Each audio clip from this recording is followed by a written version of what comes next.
नमस्कार, कमल गवळी रेसिपीमध्ये आपलं स्वागत आहे। मी आज तुम्हाला भरली कारली दाखवणार आहे। त्याच्यामध्ये ही कारली, मीठ, लसूण, कोल्हापुरी मसाला, गूळ, जिरे, कोथिंबीर, शेंगदाण्याचं कूट आणि किसलेलं सुकं खोबरं। आता आपण पाणी गरम करायला ठेवलेलं आहे। ही कारलीला आपण मध्ये चीर देऊ। सर्व कारल्याला असे चिरा देऊन घेऊया अशा पद्धतीने। आपली कारली चिरून झालेली आहे। पाण्यामध्ये आपण थोडा गूळ टाकूया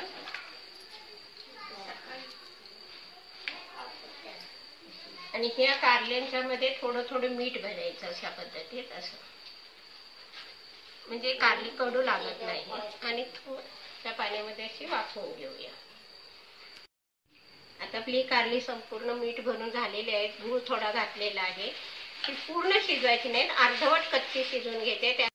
आता आपल्याला याच्यावर झाकण ठेवून वाफ काढूया। आता ही कारली शिजताय तोपर्यंत आपण याचा मसाला तयार करून घेऊया। त्याच्यासाठी ही कोथिंबीर, लसूण, जिरे आणि गूळ हे आपण थोडंसं कुटून घेऊया। हे खलबत्त्यामध्ये कुटून घेऊया। आता आपण हा मसाला खलबत्त्यामध्ये घेऊन चेचून घेऊया। आता आपलं हे चेचून झालेलं आहे। हे आपण ह्या डिश मध्ये काढून घेऊया। आता आपण तोपर्यंत कारली झालेली आहे का बघूया। आपल्याला इथे पूर्ण शिजवायची नाही, अर्धवट शिजलेले आहेत। आता आपण गॅस बंद करूया। आता हे आपण झाकण ठेवून हे थोडे वाफेमध्ये चांगले शिजते। हा वाटलेला चेचलेला मसाला, त्याच्यामध्ये आपला हा कोल्हापुरी मसाला, आपल्या तिखटच्या हिशोबाने घालायचं। ह्याला काय अंदाज किंवा हे नाही। मीठ नाही घातलं तरी चालेल, कारण ह्याच्यामध्ये घातलेलं होतं।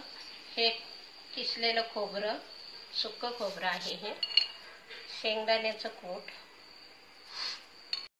आता याच्यामध्ये थोडं कच्चं तेल घालायचं आणि हा मसाला चांगला मिक्स करून घ्यायचा।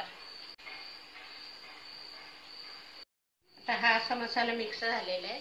कारली आपली थंड झालीत का बघूया। ही थंड काढून घेऊया प्लेटमध्ये अशा पद्धतीने।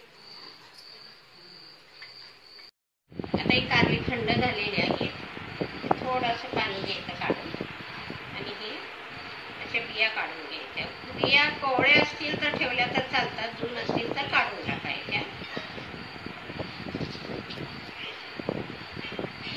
अशी सर्व कारली ही आपली कारली झालेली आहे बिया काढून। त्याच्यामध्ये आपण हा मसाला भरून घेऊया।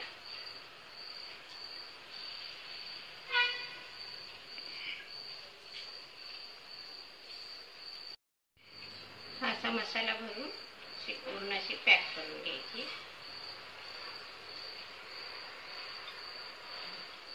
आपली कारली भरून झालेली आहे। आता आपण हा गॅसवर लोखंडी तवा ठेवलेला आहे। लोखंडी तव्यात कोणताही पदार्थ केल्यास आपल्याला लोह मिळते, म्हणून आपण आज लोखंडी तव्यामध्ये फ्राय करणार आहोत। असं तेल घालायचं। तेल याला थोडं जास्त लागतं, पण कधीतरी खायला काहीच हरकत नाही। आता हे तेल गरम झालेलं आहे, त्यामध्ये आपण अशी कारली परतवून घेऊया।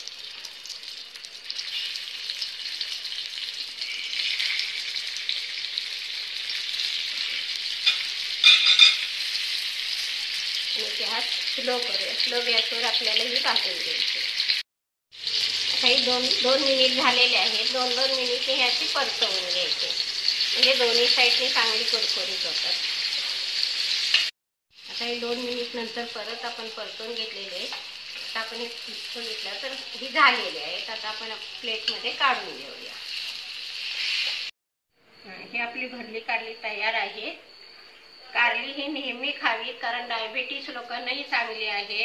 ह्याच्यातून आपल्या शरीराला कडवटपणा मिळतो, कारण शरीराला कडवट, तिखट, आंबट, गोड ह्या सर्व चवीची जरुरी असते। ते ह्या कारल्यातून कडवटपणा मिळतो।